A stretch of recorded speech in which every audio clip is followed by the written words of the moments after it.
అందరికీ నమస్తే అండి. టీడీపీ, బీజేపీ, జనసేన ఈ మూడు పార్టీలు కూడా ఆంధ్రప్రదేశ్లో కూటమి కట్టాయి. సో వీళ్ళది టీడీపీ అండ్ జనసేనతో బీజేపీ పార్టీది పొత్త వెన్నుపోట అనేది నేను ఒక 3 రోజుల కిందట ఒక వీడియో చేశాను. అది బాగా వైరల్ అయింది. పొలిటికల్ సర్కిల్లో పెద్దోళ్ళు ఆ మూడు పార్టీల్లో కూడా పెద్దోళ్ళు ఆ వీడియో మీద ఒక రకంగా నా మీద ప్రెజర్ తీసుకొచ్చారు. అంత హెడ్డింగ్ పెట్టి అటువంటి వీడియో ఎలా చేస్తావో అట్లా చేయకూడదు కదా, అది ఇదని ప్రెజర్ పెట్టారు. కానీ నేను పట్టించుకోలేదు. నేను ఏ వీడియో చేసినా సరే ఎటువంటి అప్లికేషన్స్కి లొంగను.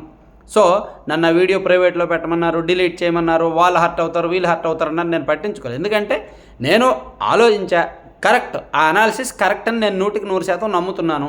ఎందుకంటే అక్కడ జరుగుతున్న సిచ్యుయేషన్స్ అట్లా ఉన్నాయి. సరే, ఇంకొక ఆప్షన్, ఇంకొక ఛాన్స్ ఆంధ్రప్రదేశ్ రాష్ట్ర ప్రజల తరపున, టీడీపీ అండ్ జనసేన కూటమి తరపున, అలాగే వైఎస్ఆర్ కాంగ్రెస్ పార్టీ వాళ్ళ పరిశీలన తరపున ఇంకొక ఛాన్స్ బీజేపీకి ఇద్దాం. మనం ఇవ్వచ్చు, బీజేపీకి ఇంకో ఛాన్స్ ఇవ్వచ్చు. అసలు బీజేపీ వాళ్ళు టీడీపీ అండ్ జనసేనతో పొత్తు పెట్టుకున్నారా, లేదా వాళ్ళని వెన్నుపోటు పొడవాలనుకుంటున్నారా అనేది మనకి ఈ 6వ తేదీతో తేలిపోద్ది. 6వ తేదీన తేలిపోద్ది ఖచ్చితంగా. ఎందుకంటే ఆ రోజు నరేంద్ర మోదీ గారి మీటింగ్స్ ఉన్నాయి. రాజమండ్రిలోను, అనకాపల్లిలోను 2 చోట్ల కూడా మన ప్రధానమంత్రి నరేంద్ర మోదీ గారి మీటింగులు ఉన్నాయి, బహిరంగ సభలు ఉన్నాయి. ఆ తర్వాత 8వ తేదీని కూడా రాజంపేట నియోజకవర్గంలో 1 అలాగే మరొకటి ఉన్నాయి. సో ఓవరాల్గా నరేంద్ర మోదీ గారు 4 మీటింగ్స్లో పాల్గొంటారు. ఈ మీటింగ్స్లో పవన్ కళ్యాణ్ గారు అండ్ చంద్రబాబు నాయుడు గారు కూడా పాల్గొంటారు. ఓవరాల్గా వీళ్ళు ముగ్గురు కలిపి నిర్వహిస్తున్న అతి భారీ బహిరంగ సభలు మార్చి 15వ తేదీన, మార్చి 15 లేదా 17వ తేదీనో చిలకలూరుపేటలో ప్రజాగలం పేరిట ఒక పెద్ద భారీ బహిరంగ సభ నిర్వహించారు. టీడీపీ, బీజేపీ, జనసేన పొత్తు కన్ఫర్మ్ అయిపోయిన 2 రోజుల్లో ఆ సభ నిర్వహించారు. ఆ సభలో నరేంద్ర మోదీ గారు వైఎస్ఆర్ కాంగ్రెస్ పార్టీ ప్రభుత్వాన్ని విమర్శించలేదు, ఒక్క మాట కూడా అనలేదు. జగన్మోహన్ రెడ్డి గారిని కూడా ఏమాత్రం ఒక్క మాట కూడా అనలేదు. సో దాంతో బీజేపీ అసలు వీళ్ళు ఈ 2 పార్టీలతో ఎందుకు పొత్తు పెట్టుకుంది అనే అనుమానాలు మొదలయ్యాయి. ఆ తర్వాత సీట్ల పంపిణీలు, వాళ్ళు ఎక్కువ సీట్లు తీసుకోవడాలు, వ్యవస్థల ద్వారా సహకరించకపోవడం, అలాగే కొన్ని విషయాల్లో పేచీలు పెట్టడం, మేనిఫెస్టోలో తలదోర్చకపోవడం, మోదీ గారి ఫోటో లేకపోవడం, బీజేపీ వాళ్ళు ఆడుతున్న డ్రామాలు, ఇవన్నీ చూస్తుంటే ఏమో ఇది వీళ్ళు నిజంగా పొత్తు పెట్టుకున్నారో వెన్నుపోటు పొడవాలనుకుంటున్నారో అనే అనుమానాలు బలపడ్డాయి.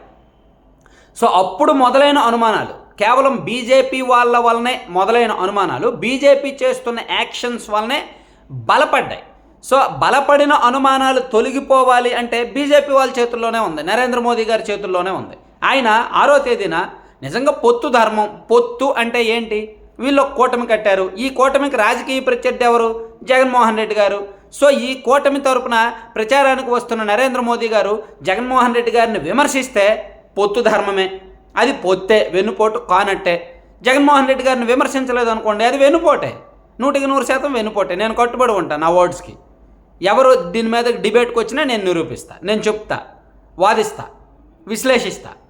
ఎందుకంటే ఒకసారి మీరు ఆలోచించండి, నరేంద్ర మోదీ గారు దేశంలో ఏ రాష్ట్రంలో మీటింగులు పెడుతున్నా సరే అక్కడ రాజకీయ ఇప్పుడు ఢిల్లీలో పెట్టారనుకోండి, అరవింద్ కేజ్రీవాల్ని టార్గెట్ చేస్తున్నారు కదా. తమిళనాడులో పెట్టారనుకోండి, స్టాలిన్ గారిని టార్గెట్ చేస్తున్నారు కదా. తెలంగాణలో పెట్టారనుకోండి, రేవంత్ రెడ్డి గారిని, అంతకుముందు కేసీఆర్ గారిని టార్గెట్ చేశారు కదా. సో ఎక్కడికక్కడ మీటింగులు పెడుతున్నప్పుడు వాళ్ళ మిత్రపక్షాలు ఉన్న చోట, అంటే ఎన్డీఏ కూటమిలో భాగస్వాములు ఉన్న చోట ఏమీ అనట్లా. కానీ వాళ్ళకు విపక్షాలు ఉన్న చోట నాన్ ఎన్డీఏ కూటమి భాగస్వాములు ఉన్న ప్రభుత్వాలను మాత్రం చెండాడుతున్నారు.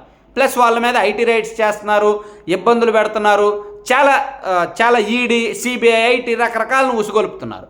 కానీ ఆంధ్రప్రదేశ్ వచ్చేసరికి జగన్మోహన్ రెడ్డి గారు ఏమి ఎన్డీఏ భాగస్వామి కాదు. సో కానీ వాళ్ళిద్దరి మధ్య చీకటి ఒప్పందం ఉంది అనే అనుమానాలు చాలా బలంగా ఉన్నాయి. అది కాదు అని నిరూపించుకోవాల్సిన అవసరం బీజేపీకి ఉంది.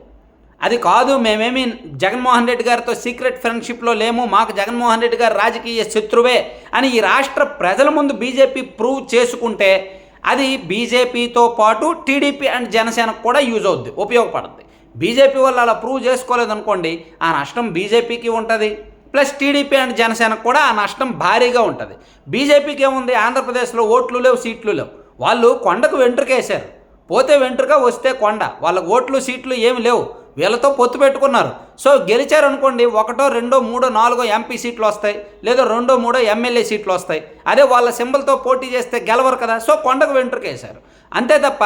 కానీ ఎక్కువగా నష్టపోయేది మాత్రం టీడీపీ అండ్ జనసేన వాళ్ళు మాత్రమే.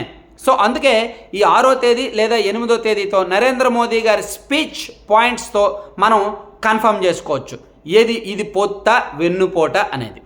Thank you.